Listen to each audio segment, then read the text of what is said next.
Okay, so apologies for my really bad handwriting.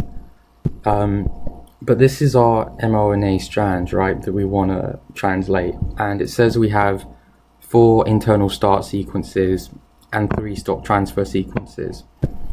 Now, what even are these sequences? Well, these are basically hydrophobic regions of amino acids, right? Again, sorry for my handwriting. And if they're hydrophobic, what does that mean? Do they want to be in the cytosol or the lumen? No, they want to be in the membrane, right? Nice and cozy with the lipids. So then, because they're hydrophobic.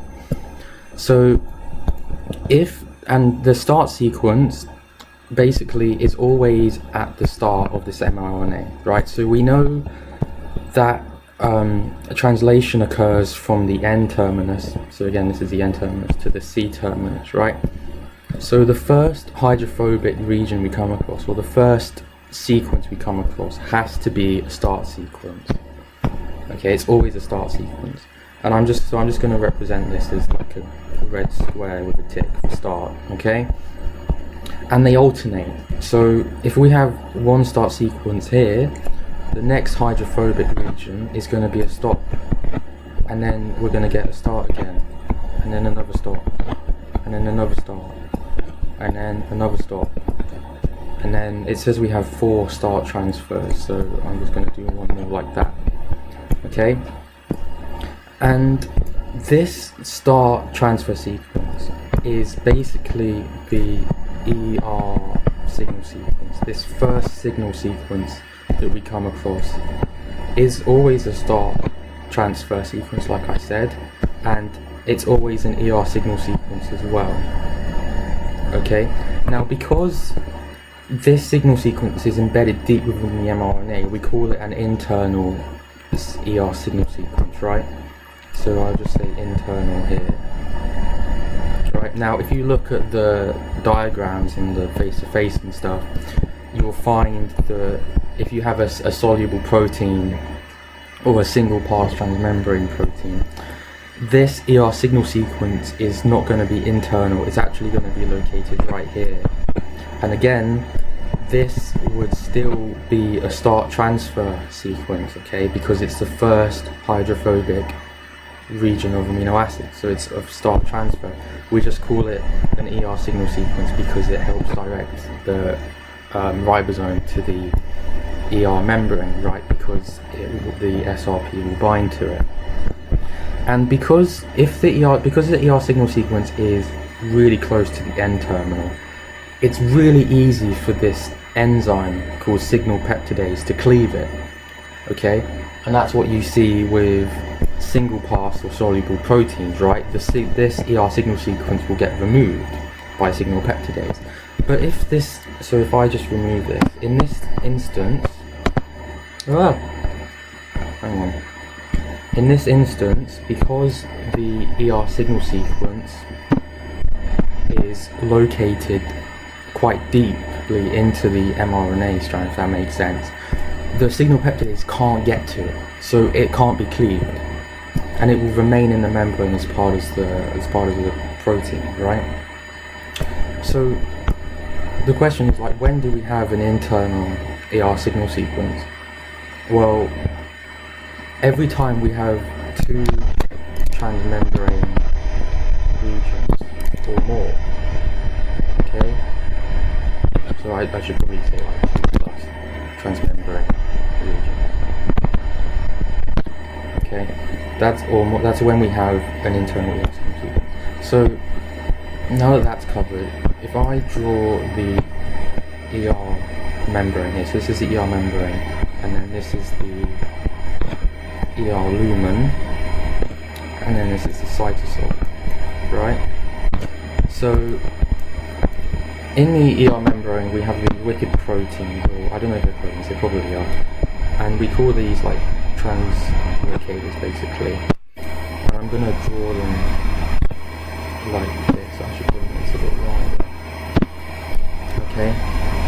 And these translocators basically let proteins through, right? But they don't want to let proteins through unless they need to be in the ER lumen, right? It's like a bouncer. It doesn't want to let things through that aren't supposed to be there. So how does the translocator know when? So normally this translocator is closed, right? So how does it know when to open? Well, that's because it comes across this, the ER signal sequence. So when this ribosome, I mean, I know like technically the ribosome is only brought over to the endoplasmic reticulum when this sequence is being translated rather, but I like to, I mean, it doesn't make it, the way I'm going to explain it, it makes no difference. Like, it's just easier for me to understand the concept, so I'm going to do it the same, like explain it to you in my way, really.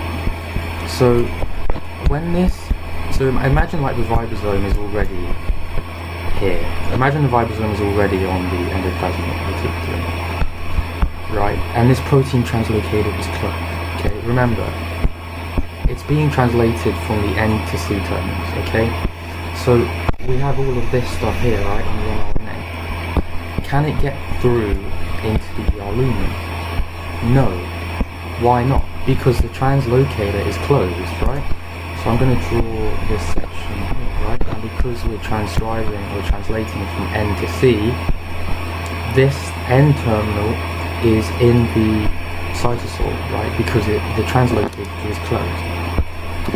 But what happens, and I'm not drawing the ribosome because my artistic skills are already being stretched to their limit, and I can't draw a ribosome as well.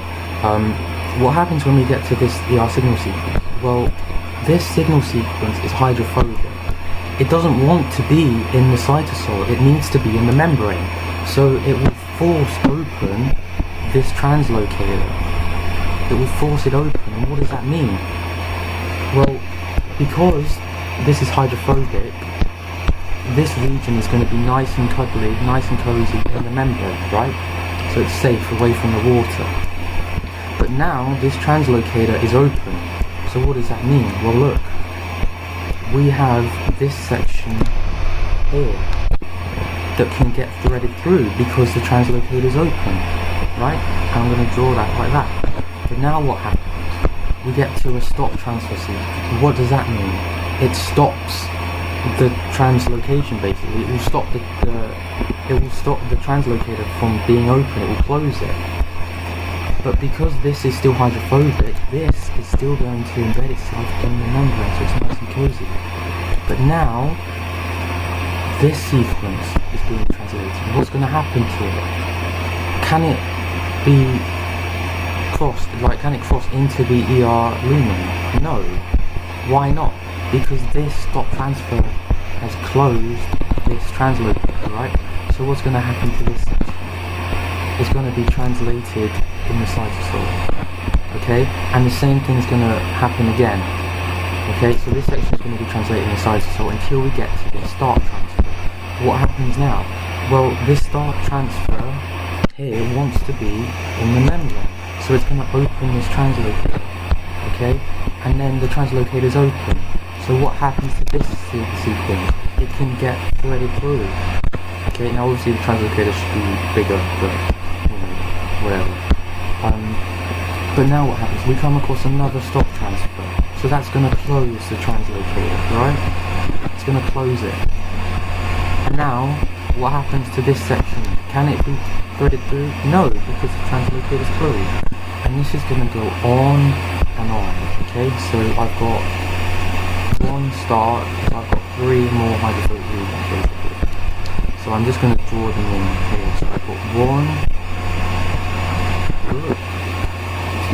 So I've got 1 there, then I've got 2, so that's a start, this is a start here, this is a stop, and now I've ended on a stop, on a start rather, sorry. So what happens now? Well, we've ended on a start transfer sequence, so what does that mean? The translocator is going to be open, right? So what happens to the rest of this? Can it be threaded through? Yeah. So it's all going to be in here, baby. And then look, the C terminus is here as well. So what does that mean? The C terminus is going to be here. So now look, we've got 7 transmembrane regions. We've got 1, 2, 3, 4, 5, 6, 7. Where's the N terminus? It's in the cytosol. Where's the C terminus? It's in the ER lumen. That's how that works. Now, what happens if I mix things up a little bit? Okay, so what happens if I basically get rid what happens if I get rid of all of this, okay, and I draw a new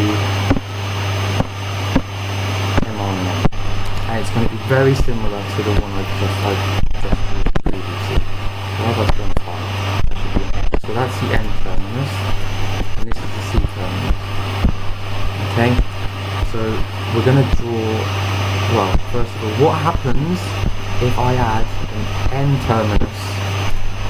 If I add an N terminus ER signature, right? What happens? Well, where's that going to be? It's going to be placed right here, right? And is it going to be a start transfer or a stop transfer? It's going to be a start transfer, right? Because it's the first hydrophobic sequence we come across. But I still have these 4 internal start and, well, whatever, right? I still have these sequences inside as well, they're hydrophobic. So what happens now? Well, I've gone from this, if I previously, right, the first start transfer sequence was here, but now I have a start transfer sequence at the start. So what happens to this one? It will become a cross, okay? And then that will continue, so I need, in total I will have 7 hydrophobic regions inside, right? So I'm just going to draw 3, 4, 5, 6, 7, right? But because remember, the whole frame has shifted now because we've added a start transfer here. So this will become a stop, this will become a start, and then they alternate again, like this, right? Now, if I were to draw this into protein translocator, what would it look like? Well, we started off, so if I draw another translocator here, this is my translocator again, right? This ribosome has immediately come across a start transfer sequence. Okay, but remember, this start transfer sequence here wants to be in the membrane, so it's going to be here, right? Nice and cozy. So, because the translocator has been opened, what happens to this region? It's going to be threaded through, right? So, we're going to draw that like this. And then, you know, we will alternate, just like before, okay? So we'll have a stop here, oh wait, we'll have a stop here, and then can't get through, another start, can't get through, and we will have to do this 7 times, right?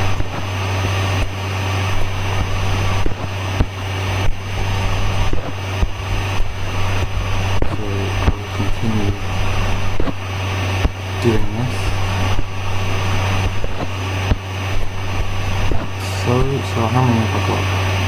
I've got, oh, I need some more. I can't count. I need 7. I've got 1, 2, 3, 4, 5, 6. I need 1 more. But now look, what have we got? So I've got, this is the ER signal sequence, right? This is the first one, right? But then, what's happened? I've gone, oh no, I've lost my translocator. I've gone stop, start, stop, start, stop, stop. Okay, and I've got 1 more hydrophobic region to do. So what have I ended on? Well, let's look. I've ended on the stop transfer, right? So what does that mean? That means that the rest of this cannot be threaded through, right? Because the translocator has been closed. So where's the C terminus going to be? going to be here. It's going to be in the cytosol. Isn't that right? But now look, what happens to the end term? Right, that's what we want to know. Well, remember, if the signal sequence is at the end terminus, it's very easy for signal peptidase to do, right? So I'm going to have this enzyme here, and this enzyme is basically going to get rid of the signal sequence here, and this is signal peptidase, right? It's going to get rid of it. And this translocator has been closed, right, by the stop transfer sequence. So, if I get rid of this sequence, and the translocator is closed,